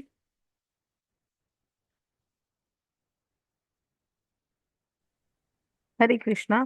मात्रा स्पर्शस्तु कौन्तेय शीतोष्ण सुख दुःखदा आगामी नित्या आयुष्यास्ते 76 भारत. हरे भारत. हे कुंतीपुत्र, आशा आणि सॉरी, त्रासाचे कायमस्वरूपी स्वरूप आणि त्यांचे योग्य वेळी गायब होणे, हिवाळा आणि ग्रीष्म ऋतूंचे येणे आणि गायब होण्यासारखेच आहे. हरे कृष्णा. उर्मिला माताजी, तुम्हाला आवडतं का श्लोक वाचायला? तर वाचा हा. हो हो, मिळालं का आपल्याला कोणतरी? हा, म्हणजे एक माताजी वाचत होत्या बरोबर. हा चालेल, मग रोज वाचलं तरी चालेल. हा माताजी, तर आहे ना, हा हा दोन. माताजी, मी वाचू शकेन. मी होय, वाचू काय नाव शकेन काय आहे प्रत्येक वेळेला नवीन प्रभूजींचं? श्लोक वाचू शकेन. चालेल प्रभूजी. कोणी म्हणजे एक एक करून वाचा, असं काही नाही. हो, माझं नाव अरुण जाधव आहे. मी बर. कोल्हापूरहून बोलतो. हो हो. चालेल चालेल, मग नक्कीच. म्हणजे तसं मग मी माताजी आणि मी नेहमीच विचारतो क्लासमध्ये, की संस्कृत श्लोक असे व्यवस्थित कोणाला वाचायला येत असले तर उद्यापासून देऊ आम्ही तुम्हाला नक्की. हा, आता पण पुढचे सांगते. ओके. हा, तर हा 2.14 श्लोक आहे ना, हा तुम्ही लक्षात ठेवा. हे जीवनाचे खूप म्हणजे इथे आपण ना छोट्या छोट्या गोष्टीने आता मुलं बघा, आपण असे अस्थिर बनतो, की मीच एक दुःखी आहे असं आपण ठरवूनच टाकलेलं आहे. असं नसतं बघा, की हा श्लोक लक्षात ठेवा, की हे कौंतेया तात्पुरती उत्पन्न होणारी आणि कालांतराने विनाश पावणारी जी सुख-दुःख आहेत, ती हिवाळा आणि उन्हाळा यांच्या येण्या-जाण्याप्रमाणे आहेत. हं? हे भरतवंशजा ती सुखदुःखे इंद्रियांना होणाऱ्या जाणीवेपासून निर्माण होतात. मनुष्याने ती क्षुब्ध न होता सहन करण्यास शिकायला हवं. म्हणजे कृष्ण आता म्हणतोय इथे, की अर्जुना तू हे अज्ञानातनच सांगतोयस. हा, किंवा आत्म्याच्या स्तरावरून विचार कर, तू आत्म्याला मारू नाही शकत वगैरे. तर अर्जुनाचं काय म्हणणं आहे, की मान्य आहे, पण मला त्यांचा विरह तर सहन करावा लागणार ना. मला माझे गुरु, आजोबा ह्यांचा विरह सहन करावा लागणार म्हणजे होणार. तर कृष्ण अर्जुनाला काय सांगतायत, तू ते सहन कर. दुःख होणार तुला. स्वकीयांच्या जाण्याचं दुःख कुणाला होत नाही, सगळ्यांना होतं. पण ते तू सहन कर. हा, इथं त्यामुळे तो हा श्लोक सांगतायत, की दुःख तर जरूर होणार, पण आनंद आणि दुःख हे हिवाळा आणि उन्हाळा ह्या ऋतूंच्या येण्या-जाण्याप्रमाणे आहे. हां, आणि आपण ते सहन करायला शिकायला हवं. ओके. त्यामुळे सगळ्यांनी हा श्लोक लक्षात ठेवा, मुलांना पण सांगा. आणि हा जो वरती स्लाइडमध्ये झाड आहे बघा, वेगवेगळ्या ऋतूतला एकाच झाडाचा फोटो आहे बघा तो. हं. तर जीवनही असंच असतं. जसं सुख आली आहेत, तशी कधीतरी दुःख पण यायचीतच. आणि जशी दुःख आली आहेत, त्याच्या मागून सुख पण येईल. हा निरंतर प्रवास आहे. आपला आत्मा हा अनंत कालापासून प्रवासात आहे. त्यामुळे लक्षात ठेवा तुम्ही आणि तो सहन करायला शिका. त्या परिस्थितीतून बाहेर पडायचं बघा. ओके. घ्या माताजी पुढची स्लाईड. थोडा मोठा अध्याय आपल्याला पर्यायच नाही. थोडंसं आपलं पुढे जाईलच हा. ओके. वाचा ज्यांना कोणाला येत होतं माताजी मी प्रभूजी. म्हणतो मी म्हणतो. हा, वाचा न वाचा. जायते न जायते म्रियते वा कदाचिन् नायं भूत्वा भविता वा न भूयः अजो नित्यः शाश्वतोऽयं पुराणो न हन्यते हन्यमाने शरीरे. हरे कृष्णा. आत्म्यासाठी कधीही जन्म आणि झालं ना? मृत्यू जन्मजात माताजी आणि सदैव आहे. हरे कृष्णा. आत्म्यासाठी बहुतेक मला आवाज आला नाही. हा, ठीक आहे. तर आलं ना लक्षात, हे थोडं आत्म्याचं ज्ञान आहे बघा. आत्म्यासाठी जन्म मृत्यू नाही. तो जन्मजात चिरंतन सदैव आहे. म्हणजे कृष्ण जसे सच्चिदानंद रूपानी म्हटलंय, सच्चित आनंद, शाश्वत, ज्ञानमय, आनंदमय. तसा आपला आत्मा पण त्यांचं सूक्ष्म अंश आहे. त्यामुळे आत्मा पण कसा आहे, शाश्वत, ज्ञानमय, आनंदमय. तो आपण त्याला मारू शकत नाही. हे थोडं आत्म्याचं ज्ञान. हा, त्याला कधीही जन्म नाही, तो मृत्यू पावत नाही. तो फक्त शरीर बदलत असतो. ओके. घ्या माताजी पुढची स्लाइड. हे थोडं आत्म्याचं ज्ञान दिलेलं आहे. मग आता कृष्ण इथं काय म्हणतायत, की आता एखादा माणूस पाण्यात बुडतोय. माताजी हा आधी ट्रान्सलेशन वाचा. हरे कृष्णा. येते ना आवाज माताजी? हो, आला आला. जसे एखादी व्यक्ती नवीन वस्त्र घालते, जुनी वस्तू सोडून देते, त्याप्रमाणे आत्मा नवीन भौतिक शरीर स्वीकारतो आणि जुन्या आणि निरुपयोगी वस्तूंचा त्याग करतो. हरे कृष्णा. मग बघा, हा हा आत्मा असा हा सतत प्रवासात असतो. मग आहे ना, आता इकडे पहिल्यांदा दाखवलंय बघा, की हा मुलगा चिखलात पडला तर तो काय करेल, घरी येऊन कपडे बदलून दुसरे घालेल. तसा आत्मा पण हे शरीरातले दिवस पूर्ण झाले की तो पुढच्या शरीरात निघून जातो. तो त्याला जन्म मृत्यू नाहीये. मग आहे ना, आता कृष्ण काय म्हणतोय, की तू त्यांच्या शरीराचा विचार करू नकोस, आत्म्याचा कर, की हे युद्ध करताना जरी त्यांना मृत्यू आला तरी त्यांचा अंतिम हित आहे त्याच्यामध्ये. हा, तू आत्म्याचा विचार कर. तर समजा एक माणूस पाण्यात बुडतोय, तर आपण बुडताना त्याला वाचवू, की त्याने अतिशय हा बघा, हा आपण ह्याला वाचवू, माणसाला बुडणाऱ्या वाचवू, की त्याने महागडा एखादं जॅकेट घातलं असेल किंवा त्याच्या हातात घड्याळ महागडं असेल. तुम्ही काय वाचवणार? बुडणाऱ्या माणसाला वाचवायचा प्रयत्न कराल, की त्याच्या वस्तू? तर ऑब्व्हियसली आपण काय सांगू, मी त्याचा कोट वगैरे कशाला वाचवू? मी त्या माणसाला वाचवायचा प्रयत्न करेन. सेम तसंच आहे. कृष्ण इथे म्हणतायत, की तू शरीराचा जास्त विचार करू नको. त्यांच्या आत्म्याचा विचार कर. तू आत्म्याला त्यांनी मारू शकत नाहीस. हां? घ्या माताजी पुढची स्लाईड.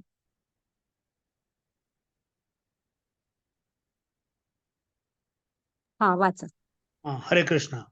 नैनं छिन्दन्ति शस्त्राणि नैनं दहति पावकः न चैनं क्लेदयन्त्यापो न शोषयति मारुतः. हरे हरे कृष्ण. कृष्णा. कोणत्याही शस्त्राने आत्म्याचे कधीही तुकडे करता येत नाही.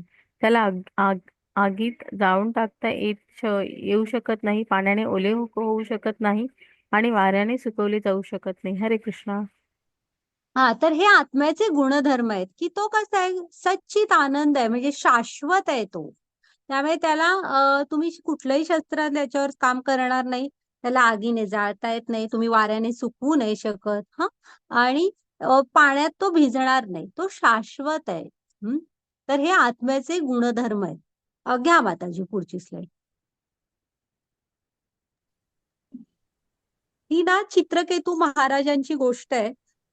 म्हणजे शॉर्ट मध्येच आहे. कसं असतं ना, ह्या चित्रकेतू महाराजांना खूप बायका असतात, म्हणजे लग्नाच्या पत्नी खूप असतात, पण त्यांना मूल होत नसतं. मग एकदा अंगिरा ऋषी त्यांच्याकडे येतात, तेव्हा ते सांगतात की, विचारतात कसं चाललंय, तर म्हणतात आहे व्यवस्थित सगळं, फक्त मूल नाही. मग ते एक हे देतात, मग यज्ञ करतात आणि त्याच्यामुळे त्यांच्या पहिल्या पत्नीला, महाराणी जी असते, तिला मूल होतं. मग तिला बाळ झाल्यावर ना, ह्या बाकीच्या बायका खूप तिच्यावर द्वेष करायला लागतात आणि त्या काय करतात, असा विचार करतात की त्यामुळे राजाचं प्रेम सगळं तिलाच मिळतंय, वेळ वगैरे, आणि त्या बाळाला विष घालतात आणि त्या बाळाचा होतो मृत्यू. मोठी कथा आहे ही, पण तर त्या बाळाचा मृत्यू होतो. मग त्यामध्ये हे चित्रकेतू महाराज इतके दुःखी होतात, इतके दुःखी, की अक्षरशः चित्रकेतू महाराज आता म्हणजे पूर्ण असं हे, म्हणजे आता हेच ह्यांचंच आयुष्य संपतं की काय, इतकं दुःखात बुडतात. मग शेवटी नारद येतात आणि नारद त्यांना सांगतात की म्हणजे ही जीवनात सुख आणि दुःख ही येऊन जाऊन असतात, इतका शोक करू नकोस. तर आणि थोडं आत्म्याचं ज्ञान सांगत असतात आणि त्यावेळेस नारद म्हणतात की थांब, मी तुझ्या मुलाला परत बोलावतो. मग तो आत्मा रूपात ते येतात आणि ते असे हात जोडून सगळ्यांना प्रणाम करतात आणि ते म्हणतात की थांबा, मी तुम्हाला वाचून दाखवते. माताजी जरा पुढची स्लाइड घ्या. तो आत्मा काय म्हणतो बघा. हे बघा हा, तो हात जोडतो, आपल्या माता पितांना, देवर्षी नारदांना प्रणाम करतो आणि काय म्हणतो की आत्म्याला ना म्हणजे देवऋषी ते कोणत्या कोणत्या जीवाचे माझे आई वडील आहेत. आत्म्याला आई वडील, भाऊ बहीण, मित्र नसतात. म्हणजे तो इथं छान सांगितलेलं आहे ते की असे आई वडिलांचे किती किती जोडे मला कुठल्या कुठल्या जन्मामध्ये मिळाले होते. हा मी निरंतर प्रवासात होतो आणि ह्या जन्मात आता माझे हे आई वडील आहेत. पण मी अगदी गोलोक वृंदावन धामाच्या जवळ होतो आणि म्हणतो नारदांना, देवर्षी तुम्ही मला का मागे बोलवलं? हा माझा अंतिम जन्म आहे आणि माझी मुक्ती होती ह्याच्यामध्ये. मग ते बघितल्यावर ना चित्रकेतू महाराजांना कळतं की तो सांगतो ना की असं कितीतरी प्रवासात होतो मी आणि असे माझे कितीतरी वेळा आई वडील होते, नंतर मी कुणाचा तरी वडील झालो, आई झालो, असं किती किती वेगवेगळ्या शरीरांमधून मी फिरून आता मला मुक्ती मिळाली. मग आहे ना चित्रकेतू महाराजांचा तो शोक थांबतो आणि ते त्याला सांगतात की, आणि तो आत्मा सर्वांना परत प्रणाम करतो आणि म्हणतो की आता मला कृष्णांकडे जायचं आणि तो निघून जातो. तर आहे ना, तुम्ही लक्षात ठेवा की ह्या स्टोरीमध्ये जसे चित्रकेतू महाराजांना कळतं तसं आपल्याला पण कळतं. असं निरंतर आपण प्रवासामध्ये असतो, त्यामुळे शरीराशी निगडीत दुःखांमध्ये जास्त अडकून पडायचं नाही. घ्या माताजी. आणि मगासचं ते जे पिंजऱ्यातला पोपट दाखवला होता बघा, तो पक्षी, तसं आपण असतो. आपण पूर्ण आणि पूर्ण फोकस शरीरावर करतो. हा माताजी, हेच खालचं ट्रान्सलेशन वाचा. हरे कृष्णा. तुझे शत्रू तुला निंदनीय शब्द बोलतील व तुझ्या क्षमतेचा तिरस्कार करतील. तुझ्यासाठी यापेक्षा वेदनादायक आणखी काय असू शकते? हरे कृष्णा. बघा हा, आता कृष्ण काय म्हणतोय की तू एक क्षत्रिय आहेस, हा, आणि तुला असं काय वाटतंय की तू म्हंटलास मी युद्ध करत नाही, तू युद्धातून निघून गेलास, तर तुझे शत्रू काय म्हणणार, बापरे हा अर्जुन किती दयाळू आहे बघा, त्याने आमच्यावर दया केली आहे आणि युद्ध थांबवलं, त्यामुळे आम्ही जिवंत राहिलो. ते काय म्हणणार, अर्जुन आम्हाला घाबरला आणि रणांगण सोडून पळून गेला. मग एका क्षत्रियाला ह्याच्यापेक्षा जास्त म्हणजे मृत्यूपेक्षा पण वेदनादायक असं जीवन मिळणार म्हणतात. तू जर का हे रणांगण सोडून गेलास तर हे जी माणसं तुला टोचून बोलतील ते एक वेळ मृत्यू बरा पण ते नको ऐकायला असं वाटणार तुला. घ्यावा त्याची पुढची स्लाइड. त्याला ना अर्जुनाला सत्याची जाणीव करून देत आहे. आता अर्जुनाचं एक दुःख हे होतं बघा की मला आनंद नाही वाटत, आनंद नाही वाटणार. हे कृष्ण हे उत्तर दिलंय बघा कृष्णाने ते की वाचा माताजी. हरे कृष्णा, हे कुंतीच्या मुला, एकतर तू रणांगणावर ठार होशील आणि स्वर्गीय ग्रहावर जाशील किंवा जिंकशील आणि ऐहिक साम्राज्याचा आनंद घेईल. म्हणून उठून दृढ निश्चयाने रड. हरे कृष्णा. हे बघा, कृष्ण काय म्हणतात, अर्जुना कसला आनंद नाही तुला. तू युद्ध करताना दोन गोष्टी होऊ शकतात. एक तर तू रणांगणावर ठार होशील. मग जेव्हा आपण आपलं कर्तव्य करताना आपल्याला मृत्यू येतो तेव्हा आपोआप आपल्याला स्वर्गाची प्राप्ती होते. म्हणजे तुम्ही युद्ध करताना मृत्यू आलाय, कर्तव्य आहे तुमचं आता युद्ध करणं आणि ते करताना तुम्हाला मृत्यू आला, तर तुम्ही तर युद्ध आपण जिंकलात की हरलात हे म्हणजे हे चांगल्या निसर्ग बघत निमित्ताने नसतो. तुम्ही तुमचं कर्तव्य केलात ना मग तुम्हाला स्वर्ग प्राप्त होणार, मग स्वर्गीय सुखांचा आनंद घेशील म्हणतात. मग आणि समज तू युद्ध जिंकलास तर हस्तिनापूर साम्राज्याचा आनंद घेशील.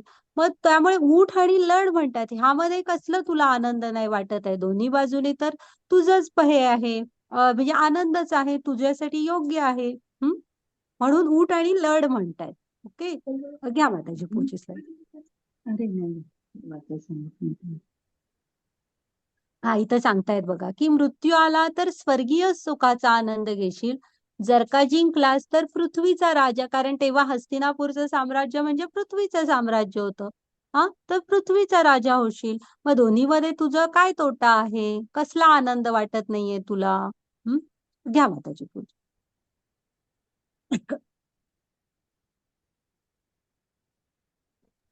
आता ना तो काय म्हणत असतो बघा की पाप लागेल. माताजी वाच आहे. हरे कृष्णा, या प्रयत्नात कोणतेही नुकसान होणार नाही आणि या मार्गावरील थोडी प्रगती एखाद्याला सर्वात धोकादायक प्रकारच्या भीतीपासून वाचवू शकते. हरे कृष्णा.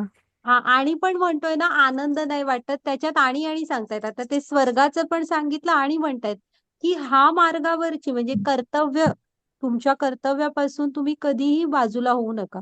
कर्तव्याच्या मार्गावर चालताना केलेली छोटीशी पण गोष्ट तुम्हाला एखाद्या मोठ्या धोकादायक प्रकारच्या भीतीपासून वाचवू शकते.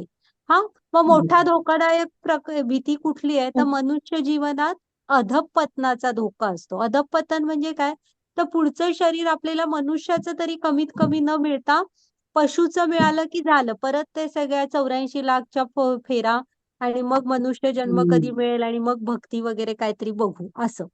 तर आहे ना, जेव्हा तुम्ही तुमची कर्तव्य करत असता त्यात थोडा जरी प्रयत्न केला तरी आपल्याला बरीच प्रगती होते.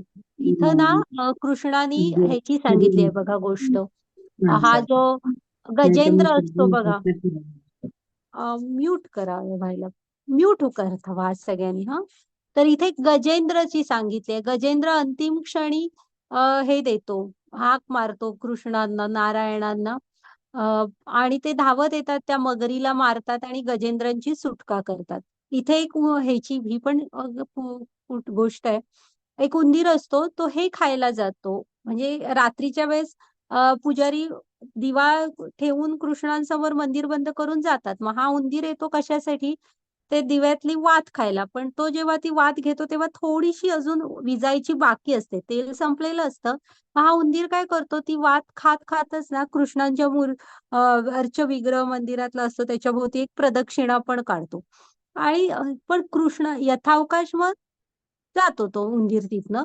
तर कृष्ण काय समजतात, कसा का असेना हा उंदीर माझ्या मंदिरात आला, हातात दिवा घेऊन मला एक प्रदक्षिणा घातलं त्याने, त्यामुळे ह्या उंदराला पुढचा जन्म मग मनुष्याचा मिळतो, ज्यामध्ये तो त्याचा उद्धार करतो. तर असं म्हणजे तुम्ही तुमच्या कर्तव्याच्या मार्गावर थोडस जरी प्रगती केलात तरी ती तुम्हाला बरीच उपयोगी ठरत असते. घ्या माताजी पुढची स्लाइड.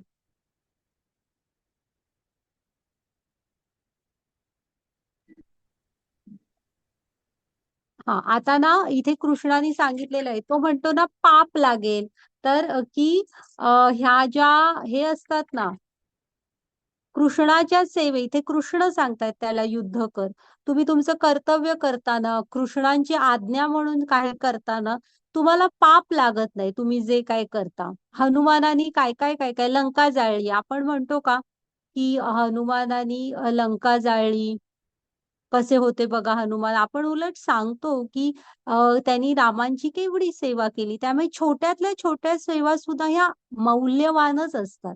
त्याने आपल्याला पाप नाही लागत. भगवंतांची आता खारुताईने त्या राम सेतूमध्ये कोण बघत नव्हतं. म्हणजे आपल्याला वाटतं की आता आपण इथे बसून गीता शिकतोय किंवा मी हे जे काय करतोय हे कोणाला कळत असेल का, मी किती प्रयत्न करतोय. तर हृदयातच परमात्मा असतात, ते सगळं बघत असतात. त्यांना आता त्या खारुताईचं रामांना दिसलंच ना, ती तिच्या जेवढं झेपेल तेवढा दगड घेऊन जात होती. बघा रामाने तिला किती प्रेमाने उचलून घेतलं वगैरे. त्यामुळे किती छोटी सेवा असली तरी ती अमूल्यच असते भगवंतांची. हा घ्या माताजी पुढची स्लाइड. त्यामुळे त्याच्यामध्ये पाप लागत नाही आपल्याला कधीच. हे तेच. त्यामुळे तुम्ही ह्या भक्ती कृष्णाच्या मार्गातली छोट्यातली छोटी सेवा सुद्धा गृहीत धरली जाणार आपली. घ्या माताजी. आणि हा जो हे होतं ना पारिवारिक परंपराचं उत्तर आपल्याला उद्या मिळणार आहे. आता असमंजस मध्ये होता ना अर्जुन, त्याचं बघा. हरे कृष्ण. घ्या. जे या मार्गावर आहेत ते हेतूने दृढ आहेत आणि त्यांचे देह एक आहे. हे कुरुच्या प्रिय बालक निर्विकार असलेल्याची बुद्धी अनेक शाखांनी युक्त असते. हरे कृष्णा. हरे कृष्ण. हे बघा, या मार्गावर असणाऱ्यांची बुद्धी दृढनिश्चयी असते, त्यांचे ध्येयही एकच असते. हे प्रिय कुरुनंदन, जे डळमळीत वृत्तीचे असतात त्यांच्या बुद्धीला अनेक फाटा फुटलेले असतात. म्हणजे कृष्णाचं उत्तर आहे. तो काय म्हणतो, मी निर्णय नाही घेऊ शकत आहे, मी असमंजस मध्ये. तर कृष्ण इथं सांगतायत बघा की का अर्जुना तू निर्णय घेऊ नाही शकत आहेस, कारण तुझ्या बुद्धीला फाटे फुटलेत. तू जर का स्थिर असतास, शांतपणे विचार करून निर्णय घेतलास तर तुला योग्य निर्णय घेता येईल. हे तुझ्या बुद्धीला, जेव्हा तुम्ही डळमळीत असता ना तेव्हा तुझ्या आपल्या बुद्धीला फाटे फुटतात. तर आता मग इथे अर्जुन पुढे विचारतो, मग असा कोण असतो स्थितप्रज्ञ? आणि हा तोच अर्जुन आहे ज्याने ती आपल्याला गोष्ट माहित आहे ना, पक्षाच्यावर नेम धरायचा होता. तेव्हा गुरुद्रोण विचारतात की माझ्या आधी प्रश्नाचं उत्तर द्या, मगच म्हणजे नेम धरा की तुम्हाला काय दिसतंय. तेव्हा हाच अर्जुन होता एकमेव ज्याने सांगितलेलं की मला पक्षाचा डोळा दिसतोय म्हणून. तर तेव्हा त्याची बुद्धी डळमळीत नव्हती, आता डळमळीत झालीये. मग घ्या माताजी पुढची स्टाईल. मग आता अर्जुन विचारतो की मान्य आहे, पण असे स्थिर बुद्धीचे असतात त्यांना स्थितप्रज्ञ म्हणतात. असे स्थितप्रज्ञ कोण असतात का प्रत्यक्षात? हरे हा कृष्ण. भगवान म्हणाले, हे पार्थ, जेव्हा मनुष्य मानसिक उपजातून उत्पन्न झालेल्या सर्व प्रकारच्या इंद्रिय इच्छांचा त्याग करतो आणि जेव्हा त्याच्या मनाला एकांतातच समाधान मिळते तेव्हा तो शुद्ध दिव्य चैतन्यात असतो असे म्हणतात. जो त्रिविध दुःखाती मन विचलित होत नाही किंवा आनंद असतानाही आनंदी होत नाही, जो आसक्ती, भय आणि क्रोधापासून मुक्त असतो त्याला स्थिर चित्ताचा ऋषी म्हणतात. हरे कृष्णा. हे 2.55 आणि 56 हे श्लोक बघा तुम्ही. ह्याच्यामध्ये स्थितप्रज्ञ म्हणजे काय? आता कृष्ण सांगतात ना, जर का तू तुझ्या बुद्धीला फाटे फुटलेत म्हणून तू निर्णय नाही घेऊ शकत आहेस. तू जर का स्थितप्रज्ञ झालास, स्थिर बुद्धीचा झालास, तर तुझं मन विचलित होणार नाही आणि तू निर्णय घेऊ शकशील. मग कोण असतात? अर्जुन विचारतो, असे कोण असतात? तर तिथे हे 2 श्लोक बघा आहेत हे ना. स्थितप्रज्ञ कोण असतं सांगितलंय. भक्त प्रल्हाद होते बघा. किती किती संकट आले तरी अविचल मनाने फक्त कृष्णांचं, विष्णूंचं नाव घेत राहायचे.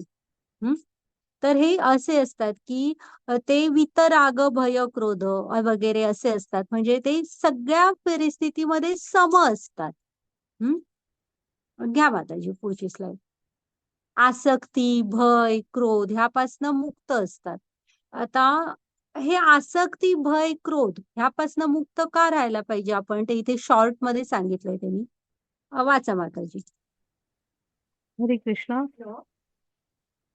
इंद्रियांच्या वस्तूंचे चिंतन करताना माणसाला त्यांच्याबद्दल आसक्ती निर्माण होते आणि अशा आसक्तीतून वासना विकसित होते. वासनेतून क्रोध उत्पन्न होतो. रागातून संपूर्ण भ्रम निर्माण होतो आणि भ्रमातून स्मरणशक्तीचा भ्रमनिरास होतो.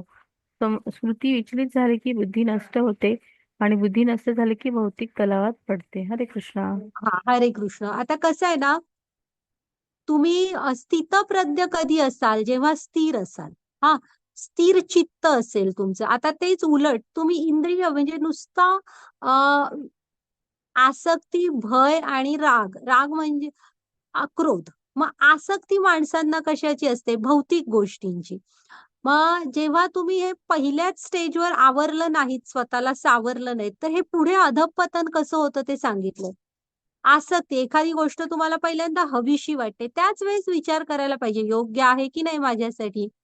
नाही, तुम्ही त्याच्यामध्ये वाहवत गेलात तर आपली इंद्रिय असतात ना, ती त्याच गोष्टीचा फक्त विचार करतात. मग आपल्याला ती अतिशय हवी होते, आपण सतत त्याचा, मग आपल्याला त्याच्याविषयी इच्छा एवढ्या होतात की ती पूर्ण नाही झाली तर आपल्याला राग, क्रोध येतो. क्रोधातनं काय होतं? जेव्हा माणूस रागात असतो, क्रोधात असतो, तेव्हा तुम्ही योग्य निर्णय नाही घेऊ शकत. मग भ्रम निर्माण होतो. हा, भ्रमामधून काय होतं? स्मरणशक्ती, तुमची बुद्धी नीट काम करत नसते. हा, मग त्याच्या पुढं काय होतं? बुद्धी नष्ट झाली की तुम्ही जे निर्णय घेणार ते तुम्हाला कधी योग्य निर्णय नसणार आहेत. बुद्धी बाजूला, डोकं बाजूला ठेवून घेतलेले निर्णय आणि गुंतवून ठेवणार. त्यामुळे हे एक चक्र असतं.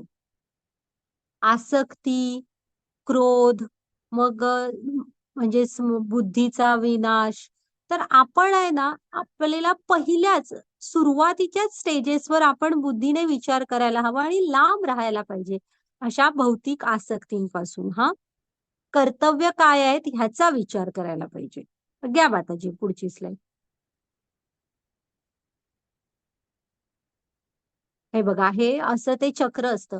एखादी गोष्ट आपल्याला पहिल्यांदा आपल्याला दिसते, मग मला तुम्हाला समजा ती पाहिजे झाली किंवा आपण त्याचा विचार करतो, मग आसक्ती निर्माण होते, मग ती तीव्र इच्छा, वासना बनते. मग ती पूर्ण नाही झाली की राग येतो. राग आला की माणसामध्ये भ्रम येतो. भ्रम आला की बुद्धी गोंधळात टाकते आणि मग बुद्धी नष्ट होते आणि जे निर्णय घेतात ते चुकीचे निर्णय आणि त्याची फळं काहीतरी वेगळीच, असे आपण त्यामध्ये अडकत जातो. हा, त्यामुळे राग ही गोष्ट अशी आहे की आपल्यापासून लांब ठेवायची ती. वित, भय, राग, क्रोध हा कृष्णांकडे जायचा मार्ग आहे की तुम्ही राग म्हणजे इथे आसक्ती धरा. आसक्ती, भय आणि क्रोध ह्या 3 गोष्टींपासून लांब असाल तर तुम्ही कृष्णांकडे जाऊ शकता. मग घ्या माताजी पुढची स्लाइड.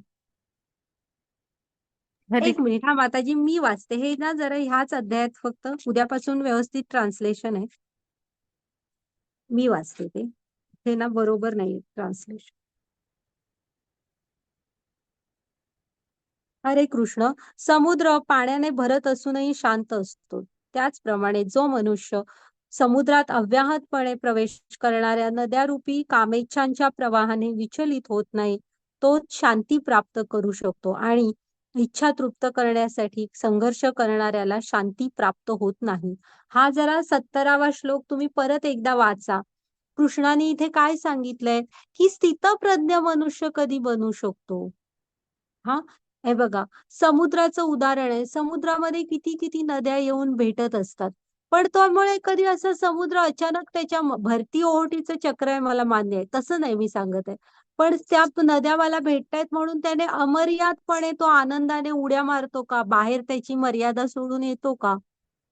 तर तसा अशा अखंड इच्छांचे प्रवाह, आपल्याला इच्छा होतच राहतात, तर आपल्यामध्ये पण येऊन मिसळत असतात. पण आपण समुद्राप्रमाणे शांत, स्थिर राहायला शिकायला हवं. आणि कृष्ण म्हणतो की असे जे इच्छारूपी, कामेच्छारूपी प्रवाहाने जो विचलित होत नाही ना, तोच शांती प्राप्त करू शकतो. हा, आणि जर का तुम्ही या इच्छा पूर्ण करायसाठी धावत राहाल, म्हणजे बुद्धीने विचार न करता हे योग्य आहे की नाही, हे माझं कर्तव्य आहे की नाही, आणि नुसत्या त्या पूर्ण करायला धावत सुटाल, तर असा मनुष्य कधीच शांती प्राप्त करू शकणार नाही. तर आपल्याला समुद्राप्रमाणे बनायला हवं.